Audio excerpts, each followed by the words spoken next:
اللهم صل على سيدنا محمد وعلى آل سيدنا محمد وبارك وسلم। আজকে আমাদের পড়া হবে আল কালিমাতু থেকে না। আল কালিমাতু লফজুন বুদিআ লিমানান মুফরাদিন। ইলমে নাহুর আলোচ্য বিষয় দুইটি। কয়টি? কালিমা এবং কালাম। প্রথমে কালিমার সংজ্ঞা দেবে আমাদেরকে। সংজ্ঞার মধ্যে আমরা কয়েকটি বিষয় সম্পর্কে তাহকিক করব। প্রত্যেক বিষয়ের সংজ্ঞাতে কয়েকটি বিষয়ের কি করব? তাহকিক করব প্রত্যেক সংজ্ঞার মধ্যে। প্রথমে আমরা শব্দের তাহকিক করব। যে শব্দগুলোর মাধ্যমে সংজ্ঞা দেওয়া হবে প্রত্যেক শব্দের কি করব? তাহকিক করব। এরপরে সংজ্ঞার ফাওয়াইদুল কুয়ু সম্পর্কে জানব। সংজ্ঞার মধ্যে প্রথমে জিন্স থাকতে হয়, এরপরে ফসল থাকতে হয়, সংজ্ঞাটা জামে মানে হতে হয়, সবগুলো হয়েছে কিনা সংজ্ঞাটা, এগুলো সম্পর্কে জানব। 3 নম্বরে যেটা সংজ্ঞা দেওয়া হবে ওই সংজ্ঞাটার তারকিব জানবো। কয় ধরনের তারকিব হতে পারে, কি কি ধরনের তারকিব হতে পারে এগুলো জানবো। এরপরে ওই সংজ্ঞার উপর আরোপিত ইতিরাজের জবাব দেব। এতরাজের মানে সংজ্ঞাটা জামে হয়নি, মানে হয়নি, এরকম যত এতরাজ আসবে প্রত্যেক এতরাজের কি দেব? জবাব দেব। প্রত্যেক সংজ্ঞার ভিতরে কয়টা বিষয়ে আলোচনা করব? 4টা বিষয়ে। শব্দের তাহকিক, ফাওয়াইদুল কুয়ুত, তারকিব এবং ইতিরাজের জবাব। প্রথমে আমরা শব্দের তাহকিক সম্পর্কে জানবো। প্রথম শব্দ হলো কাফিয়া শব্দের প্রথম শব্দ কাফিয়া কিতাবের আল কালিমাতু। আল কালিমাতু আল কালিমাতু এর প্রথম আমরা শব্দের তাহকিক সম্পর্কে জানবো। আল কালিমাতু এর মধ্যে কয়েকটির তাহকিক করতে হবে। কয়েকটির। আল কালিমা শব্দের শুরুতে যে আলিফ লাম আছে ওই আলিফ লামটা কোন প্রকারের আলিফ লাম সেটা জানতে হবে। আল কালিমাতু এর লাস্ট একটা তা আছে কিনা, তার প্রকারটা আমরা পড়েছি। ওই তার প্রকার সমূহ থেকে আল কালিমাতু এর শেষে তাটি কোন প্রকারের মধ্যে পড়বে। কয়টা হয়েছে? 2। এরপরে আল কালিমাতু ওয়াল কালামু এই দুইটা শব্দ মুশতাক নাকি জামেদ, মানে এই দুইটা শব্দ কি কোন শব্দ থেকে নির্গত হয়েছে নাকি নির্গত হয়নি, মুশতাক নাকি মুশতাক নয়, এগুলো সম্পর্কে জানবো। এরপরে একটা শব্দ আছে আল কালিমু, তা ব্যতীত আল কালিমু শব্দটা কি জামা নাকি ইসমে জিন্স নাকি ইসমে জিন্স, এই বিষয়ে আমরা জানবো। আল কালিমু শব্দটা কারো কারো মতে জামা, কারো কারো মতে ইসমে জিন্স ওয়াহেদ, এই কয়েকটা বিষয় জানবো। প্রথমে আল কালিমাতু এর শুরুতে যে আলিফ লাম আছে ওই আলিফ লাম সম্পর্কে জানার জন্য, ওই আলিফ লামটি কোন প্রকারের আলিফ লাম সেটা জানার জন্য আমাদেরকে আলিফ লামের প্রকারসমূহ জানতে হবে। আলিফ লামের প্রকারসমূহ জানার পরে আল কালিমা এর শুরুতে যে আলিফ লাম আছে ওই আলিফ লামটি কোন প্রকারের মধ্যে পড়ে সেটা আমরা নির্ণয় করব। ঠিক আছে? আচ্ছা, দেখেন আলিফ লাম প্রধানত 2 প্রকার। কয় প্রকার? 2 প্রকার। একটা হচ্ছে আলিফ লামে ইসমি, আলিফ লামে হারফি। একটা আলিফ লাম আছে ইসিম আর একটা আলিফ লাম হারফ। যে আলিফ লামটা ইসিম তাকে বলা হয় আলিফ লামে ইসমি, যে আলিফ লামটা হারফ তাকে বলা হয় আলিফ লামে হারফি। তা আলিফ লামে ইসমি কোনটা, আলিফ লামে হারফি কোনটা আমরা বুঝবো কিভাবে? একদম সহজ। আলিফ লামে ইসমি হবে যে আলিফ লামটা ইসমে ফাইলের শুরুতে আসবে অথবা ইসমে মাফুলের শুরুতে আসবে। ইসমে ফাইল আর ইসমে মাফুল তো আমরা জানি। দরিবুন দরিবানে দরিবুন ইসমে ফাইল না, মাদরুবুন মাদরুবানে মাদরুবুন ইসমে মাফুল না। ইসমে ফাইল আর ইসমে মাফুলের শুরুতে যে আলিফ লাম আসবে ওই আলিফ লাম হলো আলিফ লামে ইসমি, কারণ ওই আলিফ লামটা বামানা ইসমে মৌসুল। কিসের অর্থে? ইসমে মৌসুলের অর্থে। ইসমে মৌসুল ইসিম না, যেহেতু আলিফ লামটা ইসমে মৌসুলের অর্থে সেই কারণে আলিফ লাম এগুলো ইসিম। ইসমে ফাইল আর ইসমে মাফুলের শুরুতে যে আলিফ লাম আসবে ওই আলিফ লামটা হলো আলিফ লামে ইসমি। যেমন আদ-দারিবু, একটা আলিফ লাম আসলো না, আদ-দারিবু বামানা আল্লাযী দরাবা। আল্লাযী মানে আলিফ লাম বামানা যখন আল্লাযী বলবেন, দারিবুনকে দরাবা বলবেন। কারণ আমরা জানি ইসমে মৌসুলের পরে যেটা হয় তার নাম সেলা জুমলা হয়। আমি যদি বলি আল্লাযী দারিবুন, দারিবুন তো জুমলা হয় নিশিবা জুমলা, সেই কারণে দারিবুনকে কি বলতে হবে? দরাবা অথবা ইয়াদরিবু। মাজি বলতে পারবেন, মুজারাও বলতে পারবেন। রাত দরিবু বামানা কি আল্লাযী দরাবা। আচ্ছা, সব সময় কি আল্লাযী হবে না, ওয়াহিদ হলে ওয়াহিদ, তাসনিয়া হলে তাসনিয়া, জামা হলে জামা, মুযাক্কার হলে মুযাক্কার, মুয়ান্নাস হলে মুয়ান্নাসের ইয়াটা হবে না ইসমে মৌসুলটা। আদ-দারিবু বামানা আল্লাযী দরাবা, আদ-দারিবানে আল্লাযানে, আল্লাযানে দরাবা, আদ-দারিবুনা আল্লাযীনা দরাবু, আদ-দারিবাতু আল্লাতী দরাবাত। ঠিক আছে, এভাবে হবে। আর ইসমে মাফউল হলে তখন ফেলে মজহুর নির্ণয় বের করতে হবে। আল মাদরুবু আল্লাযী দুরিবা আল মাদরুবানে আল্লাযানে দুরিবা আল মাদরুবুনা আল্লাযীনা দুরিবু আল মাদরুবাতু আল্লাতী দুরিবাত, এভাবে হবে। ঠিক আছে, তাহলে আমরা জানলাম ইসমে ফাইল আর ইসমে মাফউলের শুরুতে যে আলিফ লাম আসে ওই আলিফ লামটি হলো আলিফ লামে ইসমি। ওই আলিফ লামটা আলিফ লামে ইসমি কার কার শুরুতে আসবে? ইসমে ফাইলের শুরুতে আর ইসমে মাফউলের শুরুতে। ইসমে ফাইলের শুরুতে এটা হচ্ছে বিল ইত্তেফাক সকলের মতে। সিফতে মুশাব্বাহর শুরুতে যে আলিফ লাম আসে ওই আলিফ লামটা কি আলিফ লাম বমানা আল্লাযী হবে কি হবে না, এটা নিয়ে মতভেদ আছে। জমহুরের মতে সেটা বমানা আল্লাযী হবে না। কারো কারো মতে সিফতে মুশাব্বাহর শুরুতে যে আলিফ লাম আসে ওই আলিফ লাম এটাও আল্লাযীর অর্থে, সেটাও আলিফ লাম ইসমি, সেটাও ইসমে ফাইল আর ইসমে মাফউলের শুরুতে আসলে সেগুলো আলিফ লাম ইসমি বিল ইত্তেফাক। আর সিফতে মুশাব্বাহর শুরুতে যে আলিফ লাম আসবে সেটাও আলিফ লামে ইসমি কারো কারো মতে, জমহুরের মতে নয়। জমহুরের মতে আচ্ছা, তাহলে সিফতে মুশাব্বাহর শুরুতে আলিফ লাম আসলে সেটা নিয়ে মতভেদ আছে না, সেটা মুখতালাফ ফি। আর কখনো কখনো আলিফ লামে ইসমিটি আলিফ লাম বমানা আল্লাযী যেটা আলিফ লামে ইসমি সেটি কখনো কখনো যরফের শুরুতে, কখনো কখনো জুমলা ইসমিয়ার শুরুতে, কখনো কখনো ফেলে মুজারার শুরুতেও আসে। ফেলে মুজারের শুরুতেও কার কার শুরুতে? যরফ, জুমলা ইসমিয়া, ফেলে মুজারে এগুলোর শুরুতেও আসে, এটা কখনো কখনো। ঠিক আছে, তাহলে আমরা জানলাম আলিফ লাম ইসমি কি কি হয়, বেশিরভাগ হবে যে ইসমে ফাইল আর ইসমে মাফউলের শুরুতে। ইসমে ফাইল সিফতে মুশাব্বাহর শুরুতে কখনো কখনো আসে, ঠিক আছে, কারো কারো মতে। আর ফেলে মুজারে, জুমলা ইসমিয়া এবং যরফের শুরুতে এটা কখনো কখনো, একদম কলিল, কখনো কখনো আসে। ফেলে মুজারা এটা হচ্ছে শেয়ারের মধ্যে আসবে, শেয়ারের মধ্যে কখনো কখনো আসবে, এর সামনে আমরা আলোচনা করব। ফেলে মুজারার শুরুতে আসলো আলিফ লাম, এটা কখনো কখনো শেয়ারের মধ্যে শুধু। আচ্ছা, এরপর দেখেন আলিফ লামে ইসমি হলো যে এগুলা শুরুতে আসলে তা। এরপর আমরা জানবো আলিফ লাম যেটা হারাফি, আলিফ লামে হারাফি এটা তো আলিফ লাম ইসমি। এরপরটা কি যে আলিফ লামে হারাফি। আর আলিফ লামে হারাফিটা দুই প্রকার। আলিফ লামে হারাফি কয় প্রকার? এই আলিফ লামে ইসমি যেখানে আসবে আলিফ লামে ইসমি ব্যতীত বাকি সব জায়গার মধ্যে যা আলিফ লাম হবে এগুলো হচ্ছে আলিফ লামে হারাফি। আলিফ লামে হারাফি দুই প্রকার, একটা হলো গায়রে জায়েদা আর একটা হচ্ছে জায়েদা। জায়েদা গায়রে জায়েদা দুই প্রকার, একটা হচ্ছে গায়রে জায়েদা আরেকটা হচ্ছে জায়েদা। আলিফ লামে জায়েদা যেটা মানে যাকে বাক্য থেকে ফেলে দিলেও বাক্যের কোনো অর্থের পরিবর্তন হবে না। আলিফ লাম আসলে যে অর্থ, আলিফ লাম না আসলেও সেই অর্থ, আলিফ লাম আসলে যে অর্থ না আসলেও সেটা হচ্ছে আলিফ লামে জায়েদা। আর যে আলিফ লামের অর্থ আছে, আলিফ লাম না আসলে এক অর্থ, আলিফ লাম আসলে আরেকটি অর্থ, মারাফার অর্থ, এটা হচ্ছে আলিফ লামে গায়রে জায়েদা। তো আলিফ লামে হারফি কয় প্রকার?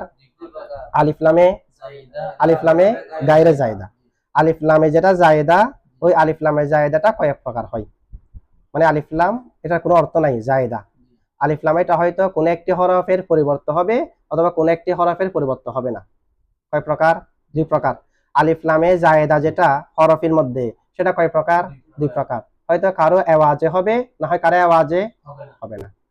যদি কোনো হরফের পরিবর্তন হয় এটাকে বলা হয় আওয়াজি, আর যদি কোনো একটি হরফের পরিবর্তন না হয় তাকে বলা হয় গায়রে আওয়াজি।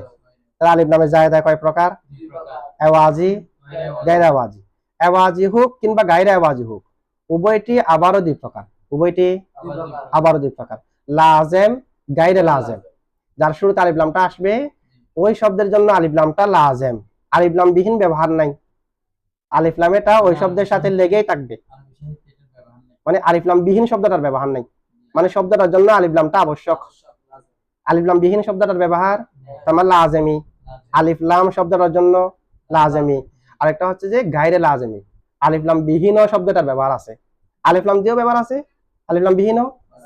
তাহলে আলিফ লামে যেটা জায়েদা হরফের মধ্যে সেটা কয় প্রকার হয়েছে? মোট চার প্রকার হয়ে গেছে না? আওয়াজি, গায়রে আওয়াজি, আওয়াজি হোক কিংবা গায়রে আওয়াজি হোক প্রত্যেকটা আবার দুই প্রকার। লাজেম, গায়রে লাজেম। লাজেম কোন একটি হরফের পরিবর্তন হলে সেটাকে বলা হয় আওয়াজি। যে আলিফ লাম কোন হরফের পরিবর্তে নয় সেটা গায়রে আওয়াজি। প্রত্যেকটা উদাহরণ দেব আমরা। এরপর আওয়াজি বলেন, গায়রে আওয়াজি বলেন। আলিফ লামটা যদি শব্দটার জন্য আবশ্যক হয়, আলিফ লাম যদি যে শব্দের শুরুতে আসবে ওই শব্দের জন্য আবশ্যক হয়, আলিফ লাম বিহীন যদি ওই শব্দটি ব্যবহার না হয় তখন লাজেমি। আর যদি আলিফ লাম দিয়েও ব্যবহার হয়, আলিফ লাম বিহীন শব্দটা ব্যবহার হয়, তাহলে আলিফ লামটা গায়রে লাজেমি। লাজেমি হলে কি আলিফ লাম বিহীন শব্দটা ব্যবহার হতো না, আলিফ লাম এটা লেগেই থাকতো না। তাহলে কয় প্রকার হয়েছে? 4 প্রকার। এওয়াজি লাজেম, এওয়াজি গায়রে লাজেম, গায়রে এওয়াজি লাজেম, গায়রে এওয়াজি গায়রে লাজেম, এই 4 প্রকার তো হয়েছে না? এওয়াজিও 2 প্রকার, গায়রে এওয়াজিও, এওয়াজি লাজেম, এওয়াজি গায়রে লাজেম, গায়রে এওয়াজি লাজেম, গায়রে এওয়াজি গায়রে লাজেম, কয় প্রকার? তাহলে আমরা এওয়াজি আর লাজেমের সংজ্ঞা জানলাম না। আচ্ছা, তো এখন এওয়াজি লাজেম এটার উদাহরণ কি হবে? মানে আলিফ লামটা কোন হরফের পরিবর্তে আসলো, আবার আলিফ লাম এটা ওই শব্দের জন্য আবশ্যক, আলিফ লাম বিহীন শব্দটা ব্যবহার হয় না। এটার উদাহরণ কি? যেমন আল্লাহু, আল্লাহু শুরুতে আলিফ লাম আছে কিনা? আল্লাহু আমরা জানি আল্লাহু শব্দটি ইলাহুন ছিল, কারো কারো মতে আর কি, যারা বলেছে আল্লাহ শব্দটি ইসমে মুশতাক তাদের মতে, যাদের মধ্যে ইসমে জামেদ তখন তার প্রশ্ন আসবে না। ঠিক আছে, আল্লাহু শব্দটি কি ছিল? ইলাহুন ছিল। কি ছিল? যে ইলাহুনের শুরুতে একটা হামজা আছে না, ওই হামজাকে হযফ করে তার জায়গায় আলিফ লাম আনা হয়েছে, হামজাকে হযফ করে তার জায়গায় আলিফ লামটা এওয়াজি কিনা? কোন হরফের পরিবর্তন হলে এওয়াজি, সেই কারণে আলিফ লামটা এওয়াজি না? ইলাহুনের শুরুতে যে হামজা, ওই হামজাকে হযফ করে শুরুতে আলিফ লাম আনা হয়েছে। এখন কি হলো? এখন লামকে লামের ভিতরে একদম করে দেন, ইলাহুনের একটা লাম আছে, আলিফ লাম আনলাম যে সেখানে আলিফের পর একটা লাম আছে না, লামকে লামের ভিতরে একদম করলে আল্লাহু, তাহলে ইলাহুন থেকে কি হয়েছে? বুঝছেন তো কেমনে হয়েছে? ইলাহুনের হামজাকে হযফ করে দিলাম, তার জায়গায় আলিফ লাম আনলাম, তা আলিফ লামের মধ্যে একটা লাম, ইলাহুনের মধ্যে হামজার পরে একটা লাম ছিল না, লাম আর লামকে একদম করে দিলে আল্লাহ হয়েছে। তাহলে দেখেন তো আল্লাহর শব্দের শুরুতে আলিফ লামটা একটা হামজার পরিবর্তে কিনা, হরফের পরিবর্তে কিনা, তার মানে আওয়াজি হলো। আবার আল্লাহ শব্দের শুরুতে যেটা আলিফ লাম আছে সেটা আল্লাহ শব্দের জন্য আবশ্যক। কখনো কি এরকম ব্যবহার দেখেছেন লাহু আলিফ লাম বাদ দিয়ে? মানে আল্লাহু শব্দটাকে আল্লাহু বলে, তখন কি লাহু বলে না? তার মানে আলিফ লাম এটা সহ ব্যবহার হওয়া আবশ্যক না, শব্দের জন্য কি হয়ে গেছে? আবশ্যক হয়েছে। তার আলিফ লামটা এওয়াজি আবার লাজেম, এওয়াজি লাজেম। 2 নম্বর প্রকার কি? এওয়াজি গায়রে লাজেম, কোন একটা শব্দের পরিবর্তন হবে তার মানে এওয়াজি, আবার লাজেম না আলিফ লাম ছাড়াও ব্যবহার আছে, এটা এওয়াজি গায়রে লাজেম। তো এওয়াজি গায়রে লাজেমের উদাহরণ হলো আন-নাসু এর শুরুতে আলিফ লামটি, আন-নাস মানে মানুষ না, তা আন-নাসু শুরুতে কি আছে? আলিফ লাম আছে। আন-নাসু এটা মূলত উনাসুন ছিল, কি? উনাসুন। আন-নাসু মূলত কি? উনাসুন একটা হামজা আছে না, ওই হামজাকে হযফ করে দেওয়া হয়েছে, তার জায়গায় আলিফ লাম আনা হয়েছে, এখন কি হয়? আন-নাস হয়ে যায়। তো এমনি আল নাস হয়, কিন্তু নুনটা হরফে শামস না, লাম লাম না নুন, নুনটা হরফে শামস কিনা? তো হরফে শামস যদি আসে লাম তো উচ্চারণ হবে না, যেমন আশ-শামসু, আল শামসু থেকে আশ-শামসু, এখন আন-নাসু হয়ে যাচ্ছে না, আন-নাসু। তাহলে দেখেন তো আলিফ লামটা কার পরিবর্তে? হামজার পরিবর্তে, তার মানে আওয়াজি। আবার আমরা দেখি আন-নাসু ব্যবহার আছে, নাসুনও ব্যবহার আছে, তার মানে লাজেম নয়। আলিফ লামে এওয়াজি গায়রে লাজেম, এওয়াজি নাসুন অর্থ যে আন-নাসুন অর্থ একই, অর্থ আছে, কিন্তু আমাদের এগুলো সবগুলো জায়েদার পড়া, সেহেতু অর্থ থাকবে না, সেটা আগে ভাবা যেতে হবে না। নাস মানে মানুষ, আন নাস মানে মানুষ, নাস মানে অনির্দিষ্ট মানুষ, আন নাস মানে নির্দিষ্ট মানুষ, এরকম নাই। নাসের কোন আলিফ লামের কোনো অর্থও নাই এক কথায়, এগুলো সবগুলো জায়েদার পড়া না, যার আলিফ লামের কোনো কি নাই। আপনি নাসুন বললে অনির্দিষ্ট মানুষকে বোঝাবে, আন নাস বললে নির্দিষ্ট মানুষকে বোঝাবে, এরকম যদি হয় তখন আলিফ লামটা আলিফ লামে জায়েদা হবে না। কিন্তু অনেক জায়গায় ব্যবহার হচ্ছে যে নাসের যে অর্থ আর নাসের সেই অর্থ, তখন জায়েদা হবে আর কি। যখন অর্থ থাকবে তখন কি জায়েদা বলবেন? তখন জায়েদা বলবেন না। তাহলে কয় প্রকার হয়েছে এখন জায়েদাটা? 2 প্রকার, এওয়াজি লাজেম, এওয়াজি গায়রে লাজেম। এরপর আসবে গায়রে এওয়াজি, গায়রে, গায়রে এওয়াজি 2 প্রকার না, গায়রে এওয়াজি লাজেম, গায়রে এওয়াজি গায়রে লাজেম। গায়রে এওয়াজি মানে যে আলিফ লামটা কারো পরিবর্তন হবে না, তবে শব্দের জন্য লাজেম হবে, আলিফ লাম বিহীন শব্দটা ব্যবহার হবে না। যেমন আল্লাত ওয়াল উজ্জা, বেদুর্মীদের দেবীর নাম, জাহেলি যুগের। আল্লাত, লাত উজ্জা বলি না আমরা, আল্লাত ওয়াল উজ্জা। আল্লাতের শুরুতে আলিফ লাম আছে কিনা? আল উজ্জার শুরুতে আলিফ লাম আছে কিনা?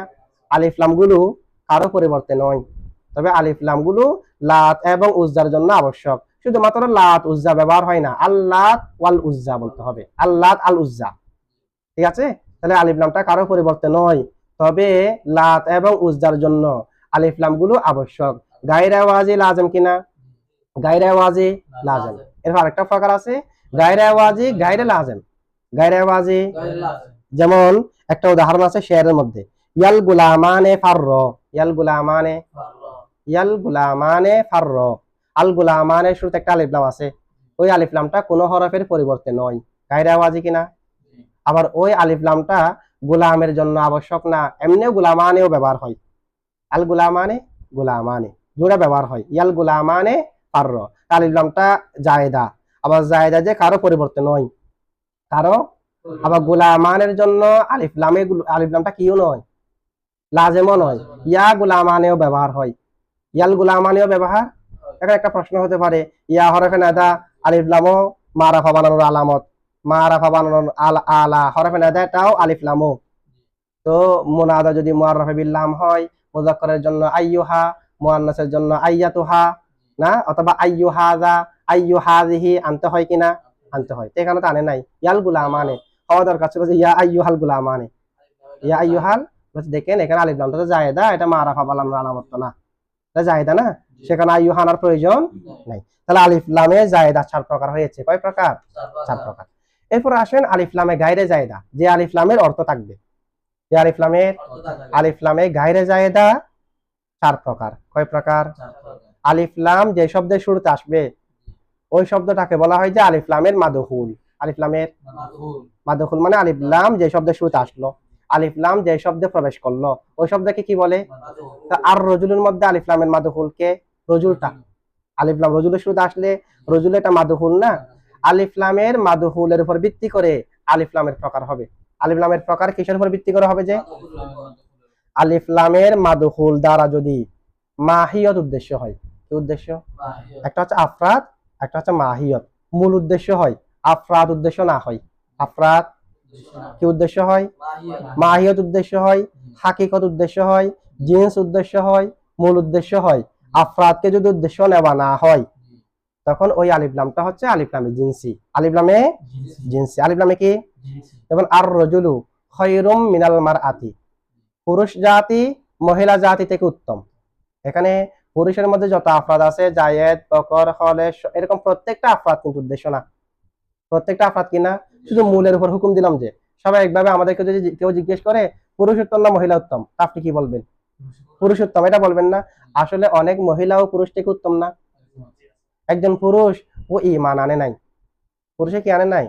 মহিলা ঈমান এনেছে, উত্তম কে হবে? তো আপনি যে বললেন পুরুষ মহিলা থেকে উত্তম, অনেক মহিলাও তো পুরুষ থেকে উত্তম হয়, বলছে এটা তো মাহিয়াতের উপর হুকুম দিলাম যে আফরাদ উদ্দেশ্য নেই নাই, তার মানে কয়েকটা আফরাদ ব্যতিক্রম হতে, এখানে তো আফরাদ কি নয়। আমি কি এরকম বলেছি প্রত্যেক পুরুষ প্রত্যেক মহিলা থেকে উত্তম? আলিফ লাম ইস্তিগরাকি ধরি, এরকম তো বলি নাই। শুধুমাত্র কিসের উপর বললাম? যে মাহিয়াতের উপর, মূলের উপর, হাকিকতের উপর, জিনসিয়তের উপর। মানে প্রকৃতপক্ষে স্বাভাবিকভাবে পুরুষ জাতি মহিলা জাতি থেকে উত্তম, কিন্তু আফরাদ কি হয়নি? উদ্দেশ্য হয়নি। তাহলে আমরা কি জানলাম? আলিফ লাম যে শব্দের শুরুতে আসবে আলিফ লামের মাদখুল, আলিফ লামের মাদখুল দ্বারা যদি মাহিয়ত উদ্দেশ্য হয়, আফরাদ উদ্দেশ্য না হয়, তাহলে আলিফ লামে জিনসি। আর যদি আফরাদ উদ্দেশ্য হয়, কি হয়? সেটা আবার 2 প্রকার হতে পারে। আফরাদ উদ্দেশ্য হওয়াটা কয় প্রকার হতে পারে?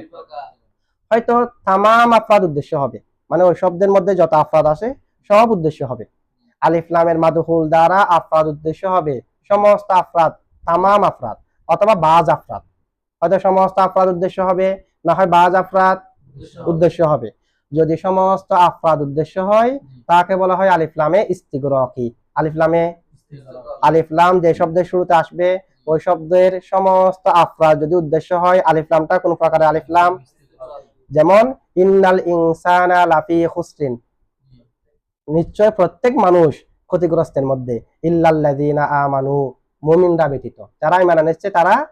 দেখেন তো ইন্নাল ইনসানা, আলিফ লাম শব্দটি ইনসানের শুরুতে আসলো না? আর ইনসানের মধ্যে প্রত্যেক ইনসানকেই মুরাদ, প্রত্যেক ইনসান ক্ষতিগ্রস্তের মধ্যে।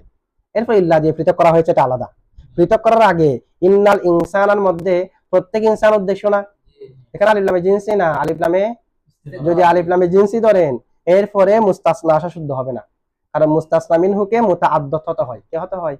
মুতাআদ্দাদ মানে একাধিক হতে হয়, একাধিক আফরাদ থাকতে হয়। এখন আমি জিনসি ধরলাম মানে তো এখানে আফরাদ উদ্দেশ্যও না, মুস্তাসনা মিনহু হওয়ার জন্য জিনসি ধরলে হবে না, ইস্তিগরাকি ধরতে হবে।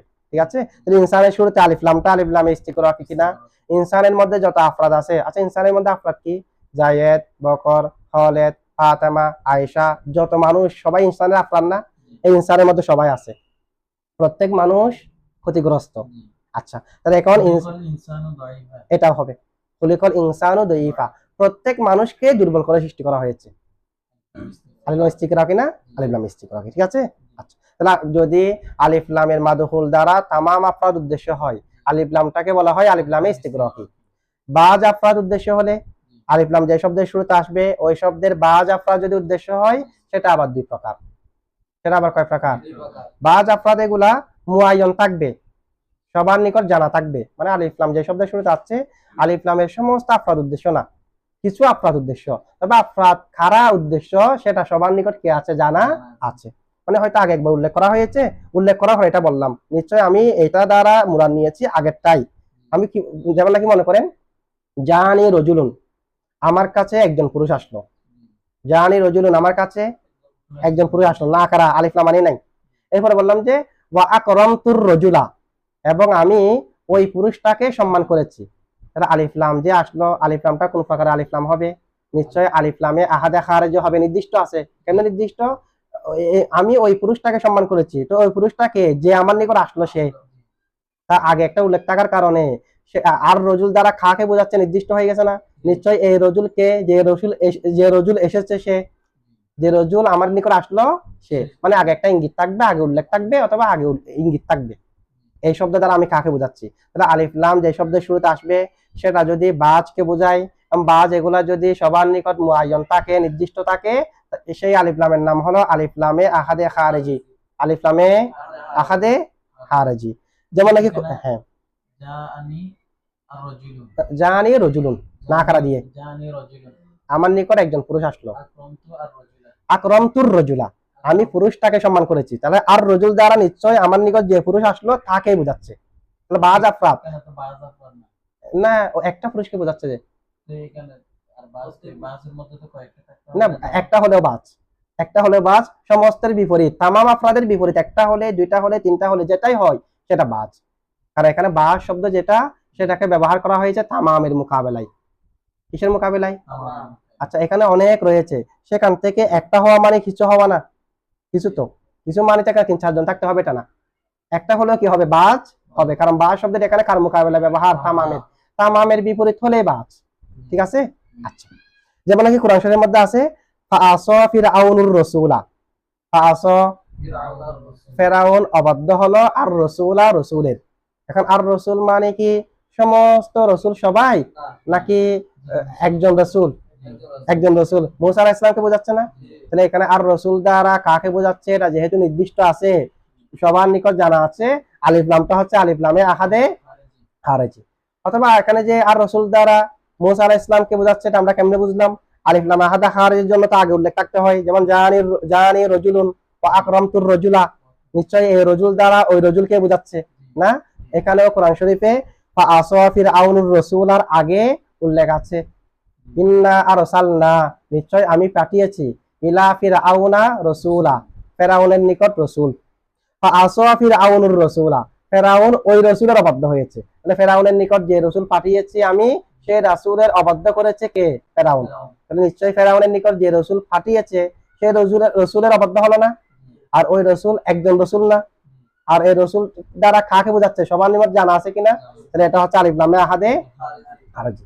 আর আলিফ লাম যদি বাজ আফরাদকে বোঝায় এবং বাজ আফরাদ দ্বারা মুরাদ কারা সেটা যদি জানা না থাকে, তাকে বলা হয় আলিফ লামে আহাদে যেহেনি, আলিফ লাম আহাদে।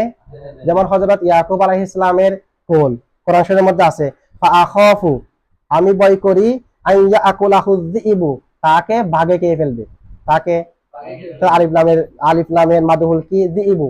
এখানে যিইবু দ্বারা কি সমস্ত বাঘ উদ্দেশ্য? সমস্ত বাঘ কি কখনো এক জায়গায় উপস্থিত হতে পারবে? এটা তো হতে পারবেও না। ইউসুফ আলাইহিস সালামকে বক্ষণ করার জন্য পৃথিবীতে যত বাঘ আছে সব বাঘ একসাথে এক জায়গায় হতে পারবে? তার মানে ইস্তিগরাকে হতে পারে না। নিশ্চয় কিছু বাঘ হবে, বাজ হবে না। আর বাজ এটা কে, কাকে বোঝাচ্ছে সেটা মুতাকাল্লিমে জানে, শুধু ইয়াকুব আলাইহিস সালাম জানে, কিন্তু যারা তার ভাই তারা কে জানে এখানে আযীব দ্বারা কাকে বোঝাচ্ছে? এটা মুখাতাবরা জানে না, শুধুমাত্র কে জানে? মুতাকাল্লিমে। মুখাতাবদের নিকট এটা অনির্দিষ্ট। যদি বাজ আফরাদকে বোঝায়, ওই বাজ আফরাদ দ্বারা মুরাদ কি সেটা সবার নিকট নির্দিষ্ট না থাকে, এটাকে বলা হয় আলিফ লামে আহাদে জেহেনি, আলিফ লামে আহাদে জেহেনি। বুঝছেন যে এটা? তো আলিফ লামে কয় প্রকার হলো? 4 প্রকার। আলিফ লামে যেটা গায়রে জায়েদা সেটা 4 প্রকার, বাকিগুলো তো আছে। গায়রে জায়েদার কয় প্রকার? জিনসি, ইস্তিগরাকি। আচ্ছা, তাহলে আমরা আলিফ লামের প্রকারগুলো জানলাম। এখন আমরা জানবো আলিফ লামের আল কালিমাতুর শুরুতে যে আলিফ লাম আছে ওই আলিফ লামটা কোন প্রকারের আলিফ লামের মধ্যে পড়বে, তারটা পরে জানবো। প্রথম আলিফ লাম একটা জানলাম, তো এখন জানবো যে আল কালিমাতু এর শুরুতে আলিফ লামটা কোন প্রকারের মধ্যে পড়বে। এখন আমি যদি বলি আল কালিমা এর শুরুতে যে আলিফ লাম আছে, আলিফ লামটা জায়েদা। জায়েদা তো পড়েছে আমরা অনেক প্রকার, তো জায়েদা হলে শুদ্ধ হবে না। জায়েদা হলে কেন হবে না? আমরা জানি আল কালিমাতু মুবতাদা, লফজুন বুদিআ লিমানান মুফরাদিন খবর। এখন আমি যদি আল কালিমা এর শুরুতে আলিফ লামকে জায়েদা ধরি, কালিমাটা না আকারা হয়ে যাচ্ছে না? তো না আকারা কি মুবতাদা হতে পারে? সুতরাং জায়েদা ধরা যাবে না। আর যদি না বলি না গায়রে জায়েদা, তো গায়রে জায়েদা হলে হয়তো জিনসি হবে, না হয় ইস্তিগরাকি হবে, না হয় আহাদে খারিজি হবে, না হয় আহাদে জেহেনি হবে। এখানে আমি যদি বলি আলিফ লামটা আলিফ লামে জিনসি, তখন একটা সমস্যা হবে। আর যদি বলি আলিফ লামে আহাদে খারিজি, তখন এক সমস্যা হবে। ঠিক আছে? আলিফ লামে ইস্তিগরাকি বললে তখনও সমস্যা হবে। আলিফ লামে আহাদে জেহেনি বললে তখনও এক প্রকারও ধরা যাচ্ছে না। কেন ধরা যাবে না? দেখেন, এক প্রকারও ধরা না গেলে আলিফ লামেটা কোন প্রকার ফেলবো আমরা? আলিফ লামটাকে আমরা আলিফ লামে জায়েদা ধরতে পারবো না। কেন? মুবতাদা না করা হওয়া আবশ্যক হয়ে যাবে। আর আলিফ লামটাকে জিনসি ধরতে পারবো না। কি কারণে? আলিফ লামে জিনসি, আর লাস্টে যে তা আছে আমরা তার প্রকার পড়ার পরে এবং তা সম্পর্কে আলোচনা যখন করব তখন বলবো। তাটা হচ্ছে তায়ে ওয়াহাদাত, তায়ে ওয়াহাদাত। তা 14 প্রকারের মধ্যে একটা তায়ে ওয়াহাদাত করলাম না? এবং তায়ে ওয়াহাদাত মানে যেটা এককের উপর বোঝায়। জিন্স মানে যেটা এককের উপর না, একের উপরে বোঝাবে, একাধিকের উপরে বোঝাবে। যেখানে এক কথায় আফরাদ উদ্দেশ্য হবে না, আফরাদ কি হবে না। এখন জিন্স আর ওয়াহাদাত দুটো তো পরস্পর বিপরীত। একই শব্দের মধ্যে আলিফ লামটা হবে জিন্সের জন্য, তা হবে ওয়াহাদাতের জন্য। দুটোটা পরস্পর বিপরীত না? পরস্পর দুই বিপরীত বস্তু একসাথে কি হতে পারবে? সুতরাং এখানে তো জিন্সই হতে পারবে না। 2 নম্বর আহাদে খারিজি হতে পারবে না, কারণ আহাদে খারিজি বলা হয় যে আলিফ লাম দ্বারা যদি নির্দিষ্ট কোনো আফরাদকে মুরাদ নেওয়া হয়। এখানে তো নির্দিষ্ট কোনো আফরাদকে মুরাদ নেওয়ার জন্য কোনো করিনা থাকতে হয়। এখানে কোনো ধরনের কিনে করিনা নাই। আলিফ লাম ইস্তিগরাকিও ধরা যাবে না, কারণ আলিফ লাম ইস্তিগরাকি মানে তামাম আফরাদ বোঝায়। সংখ্যার মধ্যে ইস্তিগরাকের কুলের সংখ্যা হয় না, কারণ সংখ্যা মানে হলো জেহেনের মধ্যে কোন একটা বস্তুকে হাজির করা। জেহেনের মধ্যে কোন একটা বস্তুকে, এখন আমি যদি এখানে আলিফ লাম ইস্তিগরাকি ধরি, ইস্তিগরাকি তো তামাম আফরাদকে বোঝায়, অনেক আফরাদকে। সমস্ত আফরাদকে একসাথে জেহেনের মধ্যে হাজির করা সম্ভব নয়। ইস্তিগরাকি মানে প্রত্যেক আফরাদ। আমি জায়েদের একবার সংজ্ঞা, বকরের একবার সংজ্ঞা, হলেদের একবার সংজ্ঞা, প্রত্যেক আফরাদের সংজ্ঞা দিতে পারবো? তাহলে আলিফ লাম ইস্তিগরাকি দ্বারাও কি নয়? সম্ভব নয়। আর আলিফ লামে আহাদে জেহেনি দ্বারাও সম্ভব নয়। এই কারণে আলিফ লামটা যদি আলিফ লামে আহাদে জেহেনি ধরি, আলিফ লামে আহাদে জেহেনিটা মারাফার ফায়দা দেয় না, না করার ফায়দা দেয়। কিসের ফায়দা? না করা থেকে যাবে। এখন এটা যদি আমি আলিফ লামে আহাদে জেহেনি ধরি, তখন এটা কি থেকে যাবে? না করা থেকে যাবে। এই কারণে আলিফ লামে আহাদে জেহেনিও ধরা যাবে না। এখন আমরা কোন প্রকারে আলিফ লাম ধরবো? এখানে কাফিয়ার একটা সরা আল্লামা ইবনে জামির শরহে জামির মধ্যে বলা হচ্ছে এখানে আলিফ লামটা কোন প্রকারে আলিফ লাম হবে। এখন এবং এতারাজগুলোর জবাব কি হবে? দেখেন কি বলা হচ্ছে, আল্লামু ফিহা, আল্লামু ফিহা মানে ফিল কালিমাতি, কালিমার মধ্যে যে লামটা আছে ওই লামটা লিল জিনসি, জিনসের জন্য। ওয়াত তাউ লিল ওয়াহদাতি, এবং তাটা হলো ওয়াহদাতের জন্য। আলিফ লামটা জিনসের জন্য, তাটা হলো ওয়াহদাতের জন্য। এখন এতারাজ কি? জিন্স এবং ওয়াহাদাত তো পরস্পর বিপরীত, একসাথে কেমনে হবে? এটা জবাব দিচ্ছে ওয়ালা মুনাফাতা, বৈপরীত্য নাই, বৈপরীত্য বাইনাহুমা, উভয়ের মাঝে। জিন্স এবং তার মধ্যে ওয়াহাদাতের মধ্যে কোনো ধরনের বিপরীত্য। কি কারণে বিপরীত্য নাই?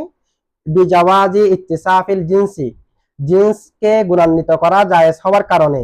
বিল ওয়াহাদাতি, ওয়াহিদ হওয়ার সাথে, ওয়াহিদের সাথে জিন্সকে গুণান্বিত করাটা জায়েজ হওয়ার কারণে। যদি বিপরীত হতো তাহলে ওয়াহিদ দ্বারা কি জিন্সকে গুণান্বিত করা যেত না।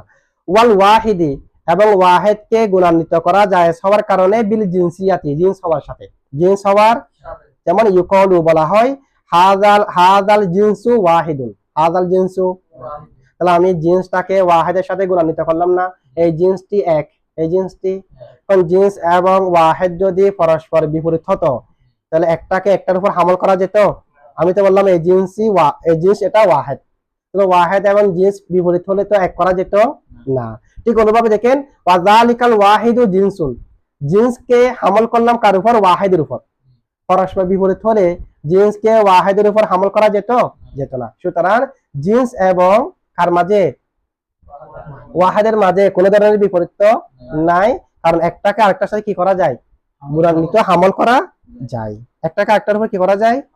সে কারণে একটার সাথে একটা কি নেই? বিপরীত নাই। অতএব এটার জবাব আমরা আরো অনেকভাবে দিতে পারি। জিন্স মানে অনেকগুলো বোঝাচ্ছে, ওয়াহেদ মানে একজনকে বোঝাচ্ছে। আমরা দেখতেছি পরস্পর বিপরীত আছে, আল্লামা জামি বলতেছে পরস্পর কি নেই, এবং যুক্তিও একটা দিয়েছে না, কারণ জিন্সের উপর ওয়াহেদকে হামল করা যাচ্ছে, আর ওয়াহেদের উপর জিন্সকে হামল করা যাচ্ছে। বিপরীত থাকলে তো হামল করা যেত না, না। কিন্তু এটা বললো ঠিক আছে, আমাদের নিকট এখনো ক্লিয়ার হয়নি বিষয়টা। এখানে তো এই ভারতের দেওয়া হয়েছে যে এগুলোর ব্যাখ্যা আছে, আল্লামা জামি তো সংক্ষেপে বললো যে এগুলোর ব্যাখ্যা হচ্ছে যে মূল কথা হচ্ছে দেখেন জিন্স এবং ওয়াহেদ যেটা আমরা বিপরীত মনে করতেছি, আসলে ওয়াহাদাত 3 প্রকার। ওয়াহাদাত কয় প্রকার? যেটা এক বুঝায় ওয়াহাদাত, এটা কয় প্রকার? একটা হলো ওয়াহাদাতে জিনসি, ওয়াহাদাতে জিনসি, যেমন আল হাইওয়ানু ওয়াহিদুন, আল হাইওয়ানু মানে জিনসুন ওয়াহিদুন, হাইওয়ানটা হলো যে এক প্রকার জিন্স, এক প্রকার কি? তাহলে ওয়াহেদ এটা হাইওয়ানের উপর হামল হয়েছে কিনা? আল হাইওয়ানু ওয়াহিদুন, এখানে ওয়াহেদটা কোন প্রকার ওয়াহেদ? ওয়াহাদাতে জিনসি, ওয়াহাদাতে যেটা জিন্সের মধ্যে একক বুঝাবে, জিন্সের মধ্যে একক বুঝাবে। আরেকটা হচ্ছে ওয়াহাদাতে নাও, মানে আল হাইওয়ানু জিন্স, জিন্স কাকে বলে?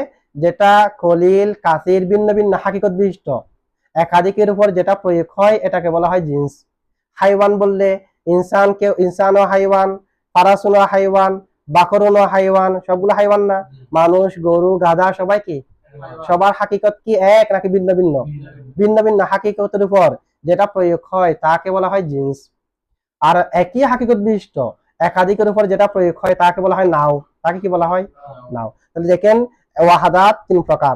একটা ওয়াহাদাত হলো ওয়াহাদাতে জিনসি, ওয়াহাদাতে, আরেকটা ওয়াহাদাত হলো ওয়াহাদাতে নাওই, যেমন আল ইনসানু ওয়াহিদুন আই নাউউন ওয়াহিদুন, একটি প্রকার। কয়টা প্রকার? ইনসানুন ওয়াহিদুন, তাহলে আল ইনসানু ওয়াহিদুন, এখানে ওয়াহিদ যেটা আছে এটা হচ্ছে ওয়াহাদাতে নাওই, ওয়াহাদাতে।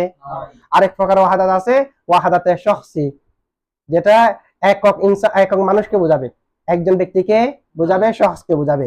যেমন শখসুন ওয়াহিদুন, একটি ব্যক্তি, এখানে ওয়াহিদ যেটা আছে এটা শখসের জন্য, ওয়াহাদাতে শখসি। তাহলে ওয়াহাদাত কয় প্রকার হয়েছে? 3 প্রকার হয়েছে, ওয়াহাদাতে জিনসি, ওয়াহাদাতে নাওই, ওয়াহাদাতে শখসি। এই 3 প্রকারের মধ্যে শুধুমাত্র ওয়াহাদাতে শখসি এটা জিনসের বিপরীত, আর বাকিগুলো কি নয়? বিপরীত নয়। এখানে আল কালিমাতুর শেষে যেটা আছে এটা ওয়াহাদাতে শখসি নয়, ওয়াহাদাতে জিনসি, ওয়াহাদাতে। সুতরাং কোন ধরনের কি নাই? বিপরীত নাই। ঠিক আছে, তাহলে আমরা আলিফ লাম যে